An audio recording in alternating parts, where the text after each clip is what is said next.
Hello and welcome to today's tutorial, Replicating Formula and Absolute Cell Referencing. The fill handle is a useful tool which can be used to replicate formula and/or complete a series. The fill handle, when used correctly, will help save time when creating spreadsheets. In this example, I will use the fill handle to complete the labeling of rows 1 to 7. The handle becomes visible in the bottom right corner of a selected cell, the black square. To use the handle, click on it, hold and drag downwards or across chosen cells. Once the mouse button is released, the autofill options will become visible. Use these options to choose how the fill is completed. In this example, I will choose the option Fill Series, as I want Excel to number the rows 1 to 7. Watch again how I use the Fill Handle tool to complete the list of days in the workbook.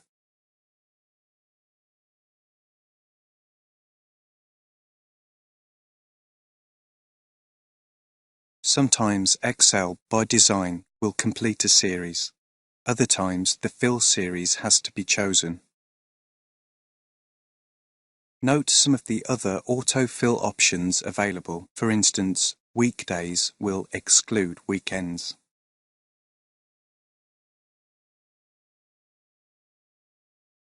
The fill handle can also be used to replicate a formula in one cell to another range of cells. Watch how I create a formula to calculate the profit before replicating it to other cells.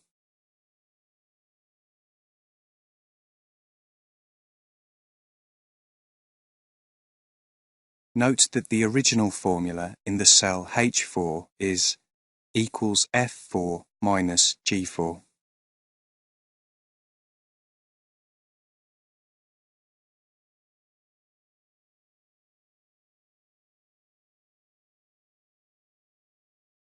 Let's take a closer look at the content of the replicated cells. Note that the cell references used for each row have automatically been changed. Excel has automatically changed the original formula equals F4 minus G4 in the next row to equals F5 minus G5 and so on. This automated process is known as relative cell referencing.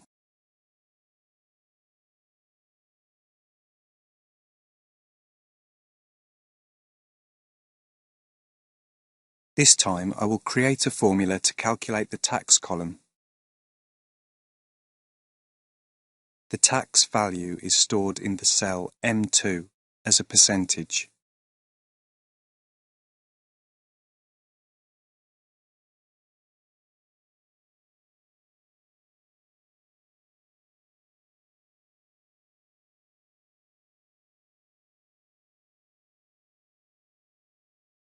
Like before, I will use the fill handle to replicate the formula to other cells.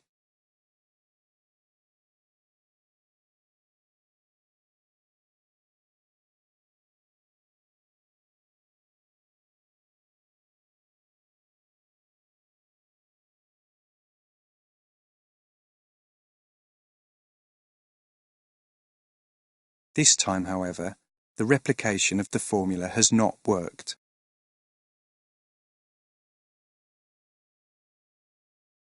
This is because the VAT value is stored in the cell M2 and the replicated formula has changed. Note that Excel has changed M2 in the next row to M3. The next row is now M4, and so on. Sometimes we don't want Excel to change the reference to a cell, and so we use absolute referencing. This time I will add the $sign in front of the column and row reference, M2. This will make the cell M2 absolute, and therefore it will not change when it is replicated